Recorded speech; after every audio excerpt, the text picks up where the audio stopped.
It comes as no surprise that most people come to keto or carnivore looking for some weight loss results. Yet time and time again, we get people who say that they are on a plateau, that their weight loss has stalled. Yep. And some have had the stall right from the start, and some have hit a stall after a little while. Fortunately for you guys, both of those cases are sitting in front of you. Yes. I'm JJ. I'm a life coach and I eat mostly meat. I'm Eric. I'm a novelist and I eat mostly meat. And in that scenario, I am the one who did not lose weight for 7 months on carnivore. No weight loss at all. I did not have that problem. I lost 20 some odd pounds pretty dang quick. You just have to think keto and the first 10 pounds drop off. Yeah, and we're going to actually talk about that in a minute. Well, that's a great idea that keto or carnivore will help you lose weight. It's a great concept. It's not really what happens on keto and carnivore. What happens is that the body heals and then the weight is released. That's right. Yeah. So that's a really important framework to keep in mind. It's not the weight loss that is the biggest benefit. It is the thing that comes after the healing. It is the result of the healing. Now, for us, because we'd had long journeys to that point with losing weight and gaining it back, and with me, multiple times with keto, we never stopped reading, learning, listening to better understand how our metabolism was working and why we were getting into the situation we were getting into. And I think one of the big pieces that helped us deal with our plateaus was we stopped thinking in terms of calories in, calories out, because it's too simplistic. Yes, yes. We've been so conditioned to just look at those numbers, that input and that output. And it's such a nice, easy equation. It should be like that. The whole country should be looking like supermodels by now, using calories in, calories out. Well, if we had any willpower, that's what we would have to do, right? Right. But obviously, calories in, calories out isn't the whole entire story. No. But it does give us a clue that when we're thinking about our body's weight, we need to be thinking in terms of a system.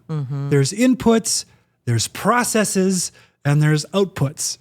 Some of that output is in the bathroom, and some of it is in energy that we use to move about, and some of that output is in building or repairing the tissues of our body. So this idea that we need to think in terms of systems is really important when we're approaching how to break through a plateau when we're on keto or carnivore. So we titled this video how we broke through weight loss plateaus, but when we start thinking in terms of systems, we stop worrying about the number on the scale as the goal. What? We stop worrying about the number on the scale as the goal because our body is not made up of weight. No, it is not. Our body is made up of fat, muscle, bone, water, all of those things. And we don't want to lose our bone. No. We don't want to lose our muscle. No. And I know for me, I had just started losing weight. So once I started losing weight, it took me 7 months, and then I was losing it at about the rate of a half a pound a week. So we're not talking anything too significant on the scale. But it was at that point when you noticed I had just lost a few pounds, and you noticed a huge difference in my body recomp. Yeah. The body recomp would have suggested a much different story on the scale than she was getting. Yeah.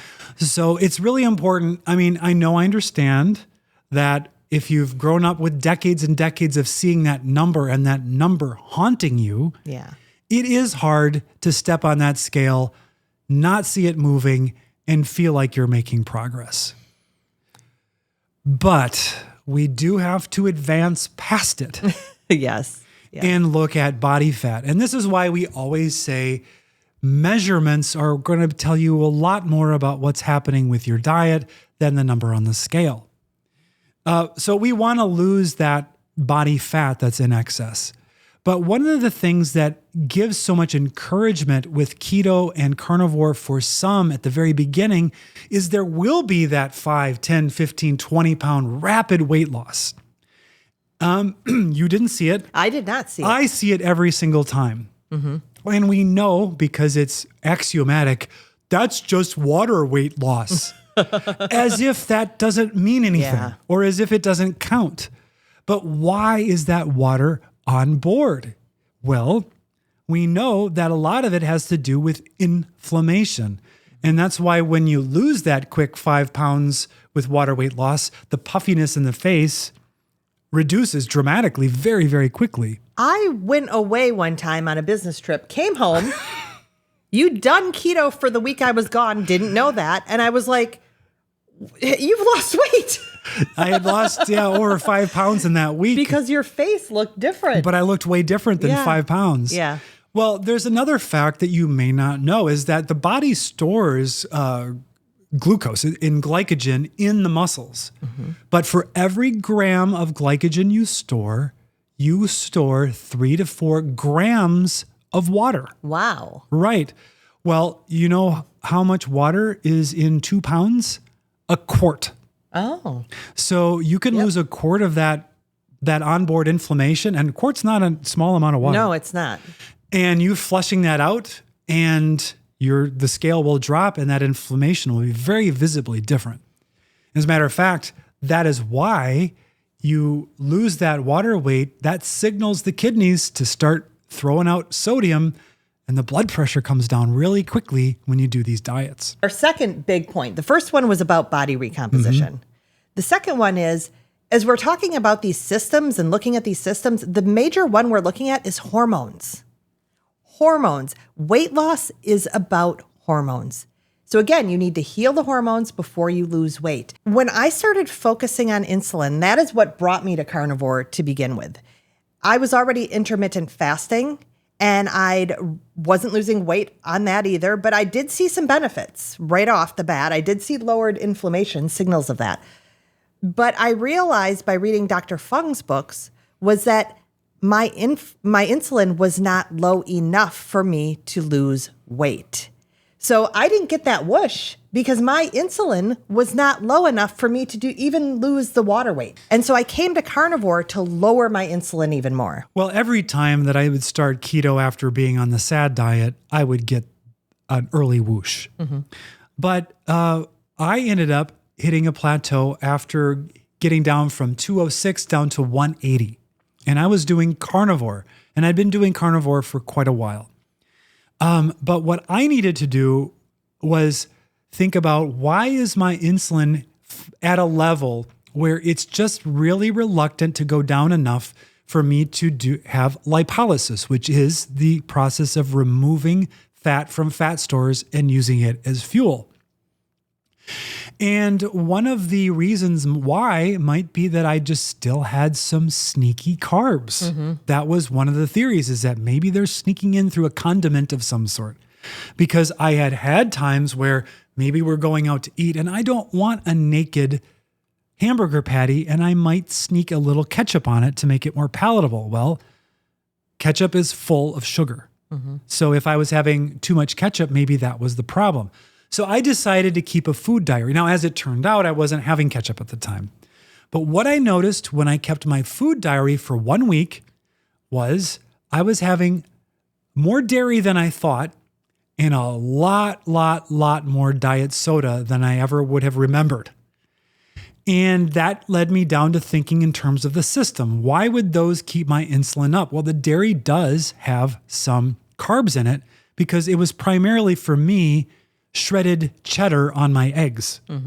And if you put shredded cheddar on your eggs and it's delicious, it's very easy for that quarter cup to become a half a cup as you go along, because, oh, it was really good and I'm losing weight. I'm feeling good. I must be able to do this. Well, my body signaled to me that said, no, you probably need to stop that. There's also an issue that for some people, dairy can be inflammatory in its own right. Now, I didn't have any obvious inflammation signals coming from it, but I didn't know. So I eliminated dairy. and I eliminated the artificial sweeteners. Now, why would a zero sugar product cause my insulin to go up at all? Well, that's when I heard about the cephalic phase insulin response, that in anticipation of sweetness or at the taste of sweetness, the pancreas will release some insulin because it's expecting to get a dose of sugar that it's got to deal with. Mm-hmm. And this can be very minor or it can not exist at all in some people. And I had to go, well, maybe it exists in me. I got rid of those two things and immediately started to lose weight again. And it got me down to a steady state at 170 pounds, where I have been ever since. Yeah, I think we all have this insulin threshold, and it's a number you will never know. So I'm going to talk in terms of this imaginary number, but just stay with me for a moment. So let's say Eric does not lose weight, release fat, until he's at a 5. Mm-hmm. Let's just say that's where he needs to be. And that cephalic phase insulin is keeping him at a 6, which is still really low. A 6 is great, but that 6 is not where his body releases the fat. Right. And with diet sodas, even if it was non-caffeinated, I might have them all the way till 7 or 8 o'clock at night. Oh, yeah. Keeping that little rise in insulin happening spiky through the day, which is just hampering my progress. Yeah, yeah. Now, for me, whatever my threshold was, I didn't really start to see results until I extended my fasting window. So I mentioned that I'd come to carnivore through intermittent fasting, and I'd started with a window where I was fasting for 16 hours and eating in an 8-hour window. And once I went into carnivore and then again, still didn't see any weight coming off because I hadn't hit my insulin threshold. Then I lowered my eating window to an 18.6, worked pretty well, eating 2 meals a day, but then I found that even 19.5 for me, so I'm eating during 5 hours of the day, worked even better. But here's the key for me during that time too. I could eat, have my insulin rise with my meal as it should, and then I could not snack between meals. I had to let the insulin come down again and then eat the second meal. So for me, that 19.5 sweet spot allowed my insulin to get low enough overnight, and then I allowed enough it dip between my meals. So I had to tighten up that eating window and no snacking. So that was your eating window. Yes. But you went the next step. I did. To not eating at all. I did. For some amount of time. Yeah. So I lost a good amount. I lost 25 pounds doing that. And it was, let me say, it was not hard for me at all. I had no problem intermittent fasting. I was not hungry. I didn't feel deprived. I was getting enough nourishment. Great. But for that last 5 pounds, I looked at my body comp and I was looking good, but I was like, I still think there are about 5 pounds here. And so I started playing with doing more extended fasting. Specifically for me, I was doing 42-hour fasts, generally about every 10 days, again, was my sweet spot. I played with it a little more frequently, but I found myself getting too hungry. So about 3 times a month, that 42-hour fast, and I was able to lose that last 5 pounds doing that. Again, I know that it was doing more healing and also just clearing out that liver of the stored glucose, the stored glycogen. It needed to happen regularly for me to be able to hit that insulin threshold and release more fat. So if you're hearing this and you're going, boy, it seems like every lever they're pulling is another restriction, another deprivation. Understand that it was not really viewed that way. I mean, giving up dairy and artificial sweeteners was a little bit of a hurdle, but it wasn't a deprivation in the long run because I got rid of the sugar cravings once I got rid of the sugar flavor. Yes. The reason I was having the artificial sweeteners was because I had a sweet tooth and I couldn't imagine giving up sweet in my life. But having since done that, I don't think about it anymore. It's crazy, but it's true. Mm-hmm. But going to longer term fasts For JJ, she's in a period right now when we're recording this where she's not doing those fasts, and she wishes she was. Yes. Because she feels so good. Yes. It's like crazy that you feel better when you're not eating than when you get to eat. Yeah. I don't have that experience, but that's what you have. Yeah, I got to my ideal weight, and the longer fasts were no longer working for me. I was being hungry. Not during the fast, but after the fast, I just had a lot of hunger and wanted to sort of binge eat almost. Not in the clinical sense, but it just didn't feel right anymore. I didn't have fat stores to draw on. So I am not currently fasting, and I do miss it. But that is an important point. We are not giving you the message you must carnivore harder. That is not the message at all. All these levers that we pushed with insulin in mind were tweaks at the time. We never did anything that felt like it was so far out of our norm to be a deprivation. Exactly. Yeah. Yeah. Now, there is a difference between men and women when it comes to how much fat and how much protein is necessary. Yes. And the macro tweaking is the first thing most people will suggest to you if you're stalled on carnivore. They'll say, well, eat more fat.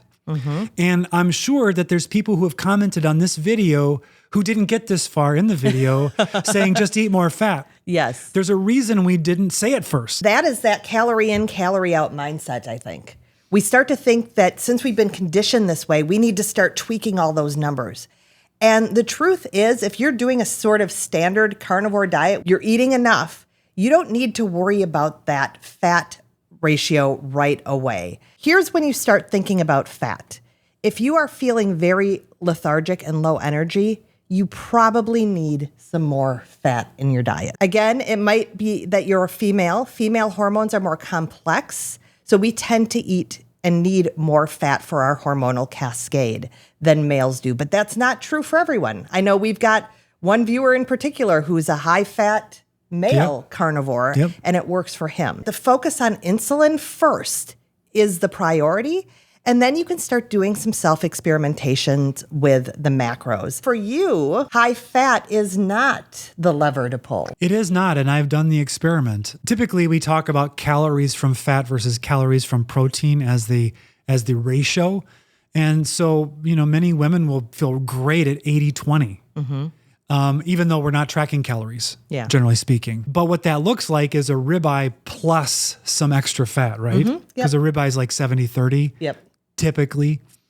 For me, 70-30 is kind of the high end. I'm much happier at that 65-35.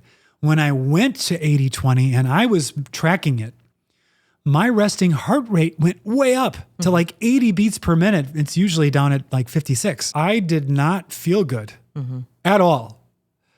And it was hard for me to actually eat enough food because the palatability of it was just way off for me. Plus, my blood labs showed my trigs shot way up when I was at that ratio, because there is this idea of some kind of a fat threshold for individuals of how much fat you can process and absorb and burn off. But if you have excess, the body wants to store it. But if the body can't store it for whatever reason, and it doesn't seem like my body wants to do that very readily, then it just floats free as triglycerides in your blood, and that's no good. So that is a good sign if you do see some metrics change when you're high fat that are not better, including your triglycerides. It might be a sign that your body isn't meant to be high fat carnivore. Because typically a sign of improved metabolic health is lower triglycerides, high HDL, low blood sugar, low insulin. Yes. Right?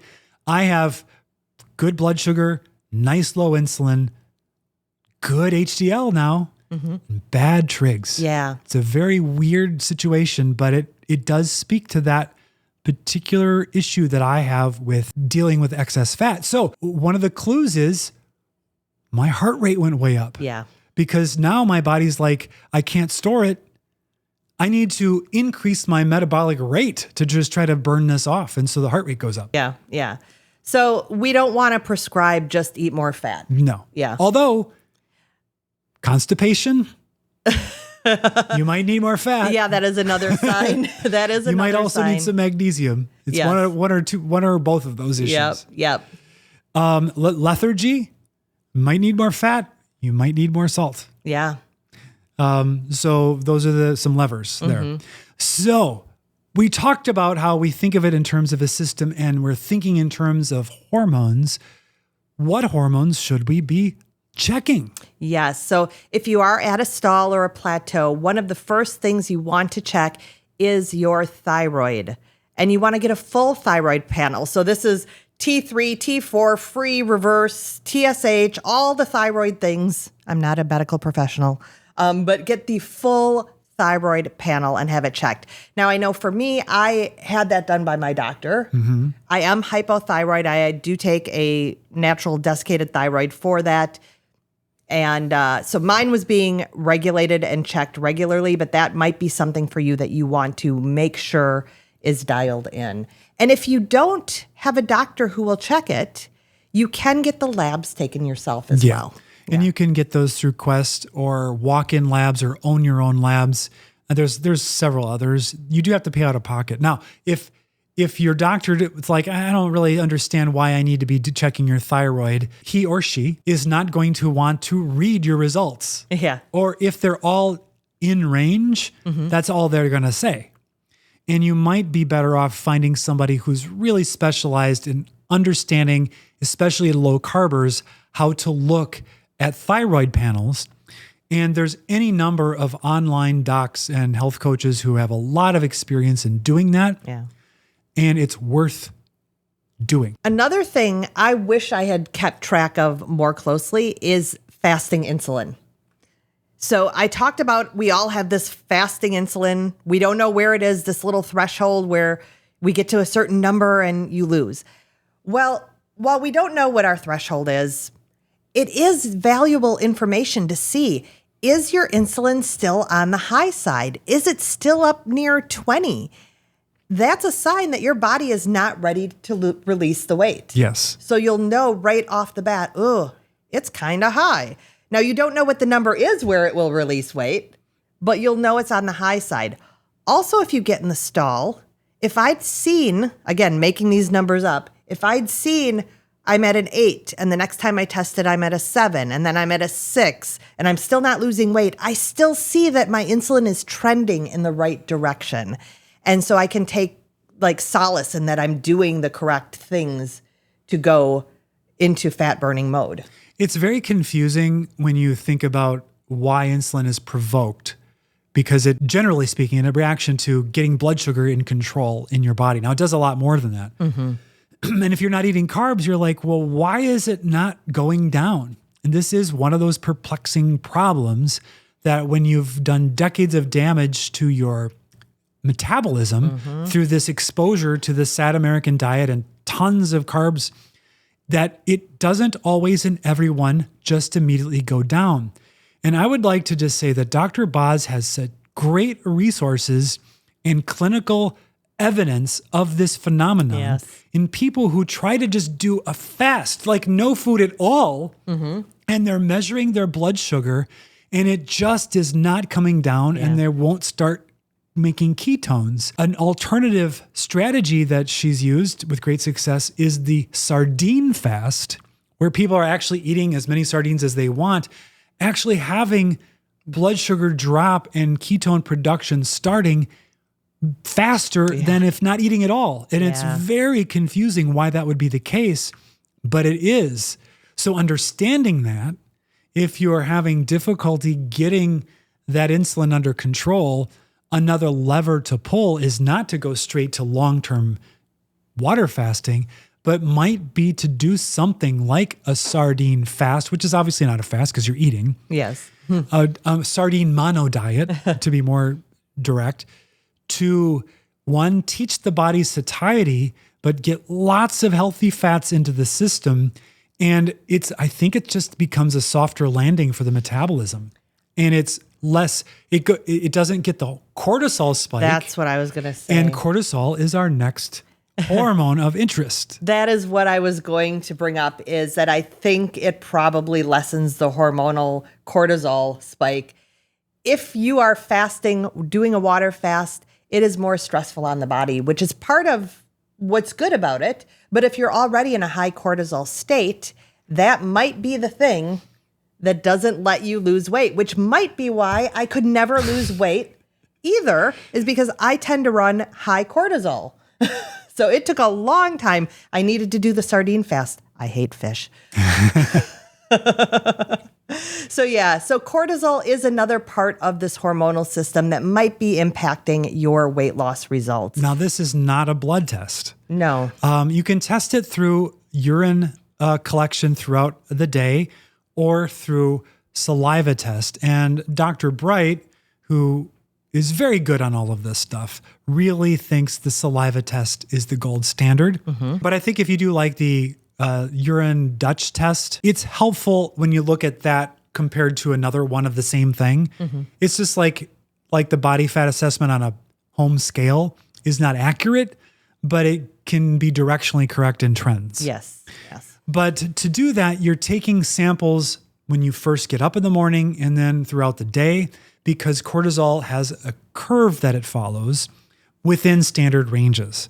Finding out whether your cortisol is in range and following the right curve is really helpful if you're in a stall. When your body is stressed and running cortisol, your body does not want to release weight. That is biologically not a good thing to do. It affects insulin. Yes, because if cortisol is high, the body wants to be ready for action, right? And what's the best source of fuel for fast action? That's glycogen. Yes. It wants it in the muscles ready for really fast, high exertion efforts, to sprint, to fight, to strangle. And so the liver is signaled by cortisol, make more glucose from protein. Yes. And whether it's the protein from the diet or on your body, it will do it.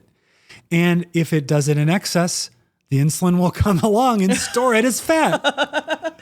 So you're not even eating the glucose, but your body's making more glucose. And you're above your insulin threshold and your fat's staying on. And it's just this cycle. And then your sleep is all screwed up. Yes. And you have had this weird cortisol curve that actually rises towards bedtime. Yes. That's not good. That is not, believe me, that is not good. So that's one of the reasons you want to test it, is to make sure that if that's happening, you do things to correct it. So you can also get your sleep under control, which is a feedback mechanism into all the downstream processes of metabolism and hormones. Now, I burnt out my adrenals just about. No, they still produce, but I went into pretty advanced adrenal fatigue in my 30s. And since then, I've mostly slept well. You, on the other hand, are the one who has more sleep issues as you've aged. And we switched. Yeah, we switched. And so these circadian rhythms are very important. And there are ways, like you said, that you can sort of try to reset them. The first being getting sunlight in your eyes. In the morning, shortly after you wake up, going outside so you're not behind any glass, taking off any glasses you have, and letting the sunlight hit your eyeballs. Are you staring directly at the sun? No, you just need to be outside. Yeah. You just need to be outside. And then doing the same thing, it's advantageous to do it at sunset as well. Again, signaling to your body, the day is done. Right. And if it's really intransigent, how do you say that word? Intransigent problem, then all of the artificial lights, the bright lights around you, the ones on your phone and computer, become suspect. But I went through a long phase of trying every possible sleep hygiene hack there is. Everything. You should have seen our bedroom. It was covered in blackout. All the windows, all the cracks on the door, the smoke detector, the phone when we had one, a landline phone. Everything was covered in blackout. Yes. We kept it cold. Yeah. We have a water-filled mattress pad, the 8 Sleep Now. It was the Chili Pad before that, to keep it cold, to help with that. I would wear the amber glasses, the blue blocking glasses at night when watching TV. I had red lights in the bathroom as night lights. And it didn't help. It didn't help. Nothing changed at all. Every supplement. Apigenin, melatonin, theanine, magnesium at bedtime, eating some fat at bedtime, nothing. What helped? The one thing that helped to get my circadian rhythm corrected and improve my sleep was stopping eating by 5 p.m. 4 p.m. is better, but 5 p.m. And when I say stopping eating, nothing with flavor in it goes in my mouth after that point. And the effect was fast and persistent, 1 extra hour per night of sleep. And that going from 6 hours to 7 or 6.5 to 7.5 is a huge difference in my sanity, not to mention just my prospects for longevity and healing and resilience. Yeah. So if you've tried everything, but you haven't tried that one, that's the one. Who would have thunk it? I would have never guessed. And of course, cortisol is highly associated with the worst fat on your body. Yes. The visceral fat, the fat that's all around the organs and around your heart, does not belong there. It's infiltrating your liver. It's infiltrating your muscles. Yeah. You don't want any of that because it's highly toxic. It has active cytokines that are released from it. Visceral fat begets cortisol and cortisol begets visceral fat. And so you need to get that under control to get rid of the visceral fat. Yeah. So that visceral fat, just not that evident. Even when you're measuring the circumference of your abdomen, you could have way more visceral fat than is healthy, which is anything really above 0. You want to get rid of that. And that is a really big hormonal issue. We've talked about keeping that cortisol controlled, keeping that insulin down, and focusing on a body recomposition rather than that number on the scale. And you can break through a stall. Now, it may seem like, oh, it's a system, it's too many levers, it's too complicated. It's not that complicated. You are able to figure out keto or carnivore to find a stall on keto or carnivore. You have plenty of skills and resources to be able to find the lever that you need to pull to break through that plateau. And it may be time, but it also could be just one little tweak, like getting rid of dairy is the one thing, and you've off to the races. Yep. So with that, Every day stronger. every day more blessed. Don't think weight loss, think body comp, think hormones, think systems, oh yeah!